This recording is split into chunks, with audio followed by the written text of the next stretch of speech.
Hello everyone, I am Sunny, your physics teacher. Welcome back to my YouTube channel. Kinetic theory के आज के इस lecture में हमें 3 और जेई मेंस लेवल के न्यूमेरिकल्स को सोल्व करेंगे। तो देखो, फर्स्ट न्यूमेरिकल में क्या गिवन है। मान लो एक कंटेनर ये है, ठीक है, और ये यहां पे स्टॉपर लगा हुआ है, ठीक है, और दूसरा कंटेनर ये है। दोनों कंटेनर का वॉल्यूम सेम है, वी वी, ठीक है। ये क्या है, स्टॉपर। इस कंटेनर में एक आइडियल गैस भरी हुई है, आइडियल गैस नंबर 1, ठीक है। मान लो इस आइडियल गैस नंबर 1 का प्रेशर है P1 और टेम्परेचर है T1, ठीक है। और इस कंटेनर में एक दूसरी आइडियल गैस भरी हुई है, आइडियल गैस नंबर 2, ठीक है। इस आइडियल गैस का प्रेशर मान लो P2 है और टेम्परेचर T2, ठीक है। मान लो इस आइडियल गैस के नंबर ऑफ मोल्स N1 है, ये मैंने अपने पास से मान लिया, ठीक है। ये गिवन नहीं है, अपने पास से मान लिया। इस गैस के नंबर ऑफ मोल्स N1 और इस गैस के नंबर ऑफ मोल्स N2, ये भी अपने पास से मान लिया, ठीक है। अब मैं क्या करूंगा, इस स्टॉपर को हटा दूंगा। Now stopper remove. तो ये दोनों गैस एक दूसरे में डिफ्यूज होंगी, बिल्कुल मिक्स होंगी, ठीक है। तो कुछ टाइम बाद ये एक मिक्सचर बन जाएगा दोनों गैसेज का, ठीक है। स्टॉपर को हटाने के बाद में कुछ टाइम बाद ये इन दो गैसेज का मिक्सचर बन जाएगा, ठीक है, मिक्सचर ऑफ 2 गैसेज। तो तब उसको बोलेंगे हम equilibrium, at equilibrium. At equilibrium मान लो इस मिक्सचर ऑफ 2 गैसेज का जो प्रेशर होगा वो P होगा, ठीक है, और टेम्परेचर T होगा। इक्विलिब्रियम पे इस दोनों गैसेज के मिक्सचर का प्रेशर P और टेम्परेचर T। तो प्रूव क्या करना है, P बाय T किसके बराबर होगा, 1/2 P1 bye T1 plus P2 bye T2। ये आपको प्रूव करना है। तो अब इसको सॉल्व करते हैं। अब इसका प्रूफ देखो। तो देखो, जब तक स्टॉपर लगा हुआ था, एक गैस ये दूसरी गैस ये, ठीक है। तो यहां पे दोनों आइडियल गैस हैं, तो PV is equal to nRT apply कर दो दोनों गैसेज के लिए। P1V is equal to N1RT1। अब इस गैस के लिए PV is equal to nRT ideal gas की इक्वेशन अप्लाई कर दो। P2V is equal to N2RT2। तो देखो यहां से N1 की वैल्यू क्या आ गई, क्योंकि इसकी जरूरत पड़ेगी, P1V डिवाइडेड बाय RT1, और यहां से N2 की value P2V divided by RT2। अब मैंने क्या किया, स्टॉपर को हटा दिया। तो एट इक्विलिब्रियम मतलब काफी टाइम बाद ये दोनों गैसेज का मिक्सचर बन जाएगा। तब इस मिक्सचर ऑफ 2 गैसेज का प्रेशर होगा P, टेम्परेचर T, ठीक है। तो नंबर ऑफ मोल्स कितने हो जाएंगे टोटल इस मिक्सचर ऑफ गैसेज के, ऑब्वियसली N1 प्लस N2, ठीक है। ये वॉल्यूम V, ये वॉल्यूम BV। तो इस मिक्सचर ऑफ गैसेज का वॉल्यूम कितना हो जाएगा, V प्लस V 2V। तो अब मिक्सचर ऑफ गैसेज के लिए आइडियल गैस इक्वेशन अप्लाई कर दो, P volume 2V is equal to N1 plus N2 into में R इंटू में टेम्परेचर। ठीक है, तो देखो 2PV ये किसके बराबर आ गया, RT तो ये बाहर। अब N1 प्लस N2 देखो ये क्या आएगा, तो N1 प्लस N2 करोगे जब आप पे, तो कॉमन क्या रहा है V bye R।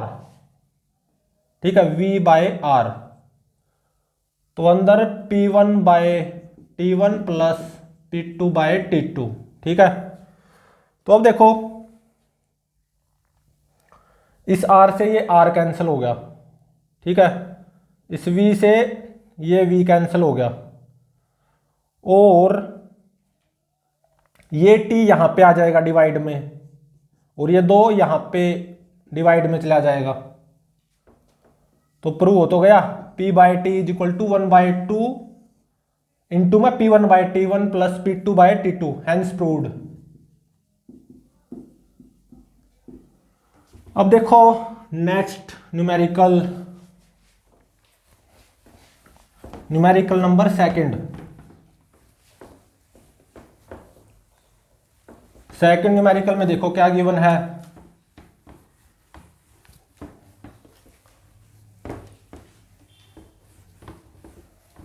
Numerical number second, आज के इस लेक्चर में हम 3 न्यूमेरिकल्स को सोल्व करेंगे, पहले को कर चुके। अब देखो सेकंड न्यूमेरिकल, इसमें क्या गिवन है, मान लो ये मेरे पास एक कंटेनर है। ठीक है, और इस कंटेनर के यहां पे एक छोटा सा होल है। अभी ये होल क्लोज्ड है, इस कंटेनर का वॉल्यूम 10 की पावर -3 मीटर क्यूब गिवन है। ठीक है, और इस कंटेनर के अंदर एक आइडियल गैस भरी हुई है। ठीक है, जिसका प्रेशर P1 ये कितना गिवन है, 1.5 इंटू में 10 की पावर 5 पास्कल। ठीक है, और इस गैस का टेम्परेचर T1 ये 400 केल्विन गिवन है। ठीक है, और देखो अभी ये होल क्लोज्ड है, इसके अंदर गैस का टेम्परेचर 400 केल्विन, गैस का प्रेशर 1.5 इंटू में 10 की पावर 5 पास्कल, और इस कंटेनर का वॉल्यूम 10 की पावर -3 मीटर क्यूब। इसके बाहर जो एटमॉस्फेयर है, एटमॉस्फेयर का टेम्परेचर ये कितना गिवन है, 300 केल्विन। ठीक है, और एटमॉस्फेरिक प्रेशर ये 1 atm गिवन है, जो कि 10 की पावर 5 पास्कल होता है। ठीक है, फिलहाल ये होल क्लोज्ड है। ठीक है, और देखो इसके अंदर कौन सी गैस भरी हुई है, ये भी गिवन, ऑक्सीजन गैस भरी हुई है, ऑक्सीजन गैस, आइडियल गैस, यहां पे ऑक्सीजन गैस भरी हुई है इसके अंदर। ठीक है, तो अब देखो, अब मैं क्या करूंगा, इस होल को ओपन कर दूंगा। नाउ होल ओपन्स, होल को ओपन ही कर दूंगा मैं। ओपन करने के बाद में क्लोज वगैरह कुछ नहीं करूंगा। अब मैंने होल को ओपन कर दिया। ठीक है, तो देखो इसके अंदर, कंटेनर के अंदर ऑक्सीजन गैस का प्रेशर 1.5 इंटू में 10 की पावर 5 पास्कल, और इसके बाहर एटमॉस्फेयर का प्रेशर 10 की पावर 5 पास्कल। अंदर प्रेशर ज्यादा है, बाहर कम है। तो इसका मतलब जब मैं इस होल को खोलूंगा ना, तो इस होल के थ्रू ऑक्सीजन गैस निकलेगी। ठीक है, और ये तब तक निकलती रहेगी जब तक अंदर बची हुई ऑक्सीजन गैस का प्रेशर घटता घटता कितना नहीं आ जाता, एटमॉस्फेरिक प्रेशर के बराबर, मतलब जो बार है 10⁵ पास्कल। ठीक है, क्योंकि मैंने होल को ओपन कर दिया ना, अंदर प्रेशर ज्यादा था बाहर कम था, होल को ओपन करोगे ऑक्सीजन गैस निकलेगी। ठीक है, और होल को ओपन करे रखना है। अब देखो एट इक्विलिब्रियम, मतलब जब इसमें से ऑक्सीजन गैस निकलना बंद हो जाएगी ना, तब अंदर की ऑक्सीजन गैस का प्रेशर एटमॉस्फेरिक प्रेशर के बराबर हो जाएगा ऑब्वियसली, और टेम्परेचर, एटमॉस्फेयर के टेम्परेचर 300 केल्विन के बराबर हो जाएगा। सही बात है। और कंटेनर है, कंटेनर का वॉल्यूम 10⁻³ मीटर क्यूब। ठीक है, तो देखो जब तक मैंने इस होल को ओपन नहीं किया था, होल क्लोज था, तब मान लो इस कंटेनर के अंदर N1 मोल्स थे ऑक्सीजन गैस के। अब मैंने होल को ओपन किया, इसमें से ऑक्सीजन गैस निकलती रही, निकलेगी क्योंकि अंदर प्रेशर ज्यादा बाहर कम, तो ऑक्सीजन गैस निकलेगी, और तब तक निकलेगी जब तक अंदर का प्रेशर घटता घटता बाहर के प्रेशर 10⁵ पास्कल तक नहीं आ जाता। तो इक्विलिब्रियम पे क्या होगा, ये ऑक्सीजन गैस निकलना बंद हो जाएगी, होल ओपन ही रहेगा, ऑक्सीजन गैस अब और नहीं निकलेगी, तब अंदर बची हुई ऑक्सीजन गैस का टेम्परेचर 300 केल्विन होगा, एटमॉस्फेयर के टेम्परेचर के बराबर, और अंदर की ऑक्सीजन गैस का प्रेशर एटमॉस्फेरिक प्रेशर 10⁵ पास्कल के बराबर होगा। तो अब देखो ये अब गैस और क्यों नहीं निकलेगी, अंदर की ऑक्सीजन गैस का प्रेशर 10⁵ पास्कल, बाहर के प्रेशर 10⁵ पास्कल के बराबर आ तो गया, अब और गैस बाहर नहीं निकलेगी। ठीक है, तो अब इक्विलिब्रियम पे मान लो अंदर की ये जो ऑक्सीजन गैस है ना, इसके होंगे N2 मोल्स। ठीक है, तो यहां पे फाइंड आउट ये करना है कि कितनी ऑक्सीजन गैस यहां से इस होल के थ्रू बाहर निकली, amount of oxygen gas leaked through hole. इसके लिए 4 ऑप्शन अवेलेबल हैं, ABCD। तो देखो ए ऑप्शन में क्या गिवन है, 0.12 ग्राम, बी ऑप्शन में 0.14 ग्राम, सी ऑप्शन में 0.16 ग्राम, और डी ऑप्शन में 0.18 ग्राम। ठीक है, अब इसको सोल्व करते हैं। तो देखो कितने मोल्स ऑक्सीजन गैस का कितना मोल्स बाहर निकला होगा, ऑब्वियसली N1 - N2, क्योंकि N2 N1 से कम ही होना है, क्योंकि जैसे मैं इस होल को ओपन करूंगा ऑक्सीजन गैस का इस होल के थ्रू लीक होना तय है। ठीक है, तो इक्विलिब्रियम पे इस कंटेनर के अंदर ऑक्सीजन गैस के number of moles N2, obviously N1 से कम ही होगा। तो ऑक्सीजन गैस के कितने मोल्स लीक हुए होंगे through this hole, obviously N1 - N2 moles leak हुए होंगे। ठीक है, तो N1 और N2 की वैल्यूज अगर मेरे को पता चल जाए तो ये मानो कि पूरा न्यूमेरिकल सॉल्व हो जाएगा। तो आइडियल गैस इक्वेशन अप्लाई कर दो, प्रेशर 1.5 इंटू में 10⁵ पास्कल इंटू में volume 10⁻³ metre cube is equal to N1 R 8.3 joule per mole per kelvin into में temperature of gas inside this container, hole को open करने से पहले कितना, 400 केल्विन। तो यहां से N1 की वैल्यू ये कितनी आएगी, 0.045 मोल। ठीक है,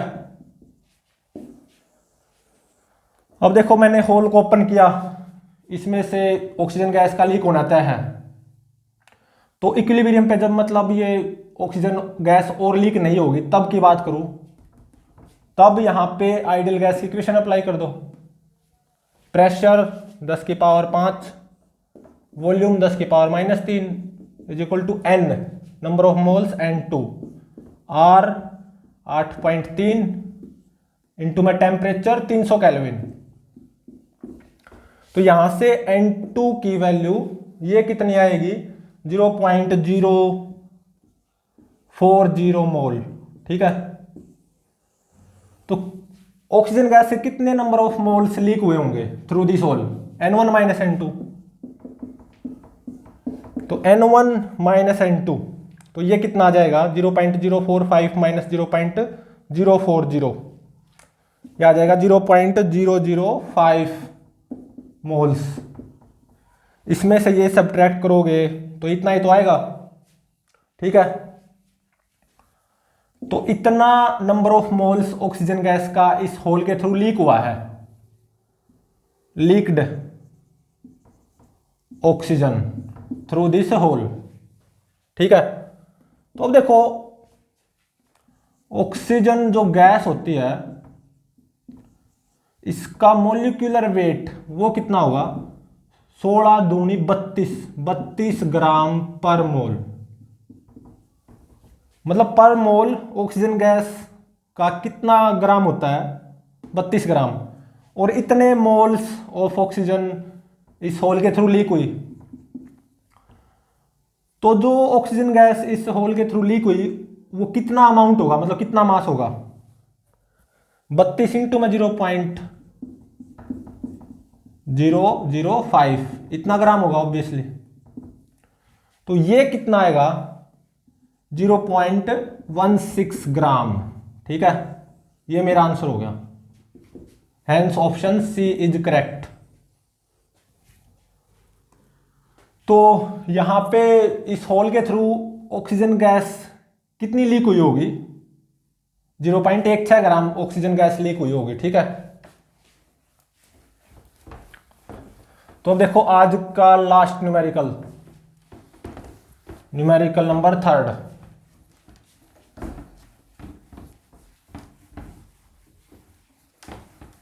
तो देखो न्यूमेरिकल नंबर 3 में क्या गिवन है? साइकिल का जो टायर होता है ना, उसकी जो ट्यूब होती है, ये उसकी प्रॉब्लम है। Numerical number 3। ठीक है, तो देखो इस 3rd न्यूमेरिकल में क्या गिवन है? साइकिल के टायर का ट्यूब है ये, मान लो, जिसमें हवा भरी जाती है ना, एयर फिल होती है। ठीक है, और ये मान लो मॉर्निंग का टाइम है, सुबह का टाइम है। मॉर्निंग का जो टेम्परेचर है वो 20 डिग्री सेल्सियस गिवन है। ठीक है, तो इससे साइकिल की टायर की ट्यूब के अंदर मान लो हवा भरी हुई है। ठीक है, आइडियल गैस भरी हुई है, ऐसा मान लो। ठीक है, और सुबह का टाइम है, तब ये जो ये हवा है इस साइकिल की टायर की ट्यूब के अंदर, इसका टेम्परेचर क्या होगा? 20 डिग्री सेल्सियस। ठीक है, और मान लो इस ट्यूब का वॉल्यूम ये मान लो V है। ठीक है, और सुबह सुबह इस टायर के अंदर इस हवा का जो प्रेशर है ये कितना गिवन है? ये गिवन है 200 किलो पास्कल। ठीक है, अब देखो टाइम पास होता जाएगा, मॉर्निंग से आफ्टरनून आएगा।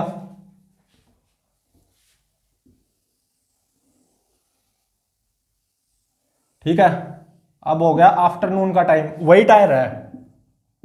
आफ्टरनून में यहां पे टेम्परेचर कितना गिवन है? 40 डिग्री सेल्सियस टेम्परेचर गिवन है।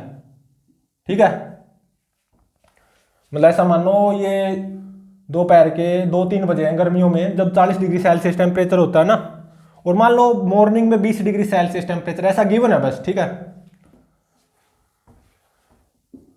तो देखो यहां पे ये गिवन है कि मॉर्निंग से आफ्टरनून तक इस टायर का वॉल्यूम बढ़ेगा, और कितना परसेंट बढ़ जाएगा? 2%। Volume of tyre increases by 2%। ठीक है, ऐसा गिवन है। तो देख भी सकते हो मैंने यहां पे इस ट्यूब को थोड़ा सा मोटा बनाया अब। ठीक है, तो आफ्टरनून में इसके अंदर जो हवा होगी, ये क्या है, हवा इनसाइड दिस टायर, उसका टेम्परेचर कितना होगा, 40 डिग्री सेल्सियस। बिल्कुल सही है। और देखो अब इसका जो नया वॉल्यूम हो जाएगा V डैश, वो क्या आएगा, एक तरह से initial volume V plus increase in volume, increase in volume वो क्या आएगा, देखो वॉल्यूम में 2% से बढ़ा है तो V का 2%, तो V इंटू में 2/100, सही बात है। तो इंक्रीज इन वॉल्यूम 2V/100, तो यहां पे V को कॉमन ले लो, 1 + 2/100, तो ये आ गया एक तरह से 1 + 0.02 इंटू में V, ठीक है, यही आएगा ना। तो ये आ गया 1.02V। तो एक तरह से मैंने कुछ सॉल्यूशन तो यहीं पे निकाल दिया, ठीक है। बस गिवन ये था कि वॉल्यूम इंक्रीज बाय 2%, लेकिन मैंने V डैश तो सोल्व करने से पहले निकाल दिया, ठीक है। यहाँ पे V डैश एक तरह से क्या हो जाएगा 1.02V, ये गिवन नहीं था, एक तरह से मैंने निकाला है, सॉल्यूशन का कुछ पार्ट मैंने यहाँ पे पहले ही सोल्व कर दिया, ठीक है, पहले ही सोल्व कर दिया मैंने यहाँ पे कुछ पार्ट। तो अब देखो आफ्टरनून में इस टायर के अंदर हवा का जो प्रेशर होगा ना P डैश, वो कितना होगा ये फाइंड आउट करना है, ठीक है।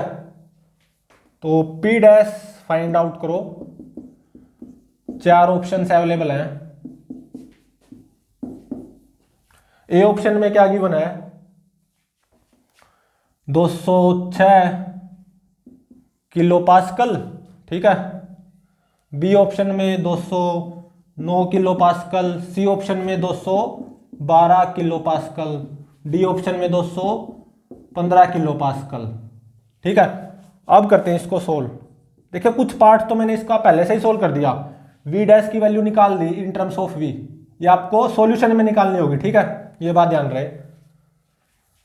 तो P डैश मतलब आफ्टरनून में इस टायर के अंदर हवा का प्रेशर फाइंड आउट करना है। तो देखो मान लो इस टायर के अंदर ये जो हवा है ना, आइडियल गैस है, इसके नंबर ऑफ मोल्स n है। तो इस आइडियल गैस का या हवा का अमाउंट तो चेंज होगा नहीं, तो इसका मतलब मॉर्निंग में नंबर ऑफ मोल्स n है, तो आफ्टरनून में भी नंबर ऑफ मोल्स क्या रहेंगे, n, सीधी सी बात है, ठीक है। और मॉर्निंग में जो टेम्परेचर है इस हवा का जो कि टायर के अंदर है T1 या T मान लो, वो कितना हो जाएगा, केल्विन में लेना है ना, 273 + 20 इतना केल्विन, मतलब 293 केल्विन हो गया एक तरह से। और आफ्टरनून में इस टायर के अंदर हवा का जो टेम्परेचर होगा T डैश, वो कितना होगा, 273 + 40 इतना केल्विन हो जाएगा। और ये कितना आएगा 27 तो वो हो गए और 13 वो 313 केल्विन, ठीक है, 313 kelvin.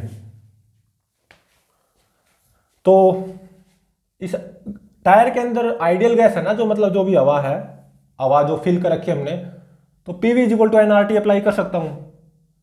Pressure 200 kilo pascal into में volume V = nR, temperature 293 kelvin, ठीक है। अब आफ्टरनून में भी मैं PV = nRT अप्लाई कर सकता हूं इस टायर के अंदर जो हवा फिल कर रखी है उसके लिए, क्योंकि आइडियल गैस तो आइडियल गैस ही रहेगी। आइडियल गैस इक्वेशन अप्लाई कर दो अब आफ्टरनून में, ये मॉर्निंग में आइडियल गैस इक्वेशन अप्लाई किया, अब आफ्टरनून में अप्लाई करो। प्रेशर P डैश जो कि फाइंड आउट करना है, इनटू में अब इस हवा का नया वॉल्यूम वो क्या हो जाएगा 1.02V, क्योंकि टायर एक्सपेंड करेगा morning to afternoon due to increase in temperature, ठीक है। तो नया वॉल्यूम अब कितना हो जाएगा V डैश मतलब 1.02V = nR, टेम्परेचर 313 केल्विन।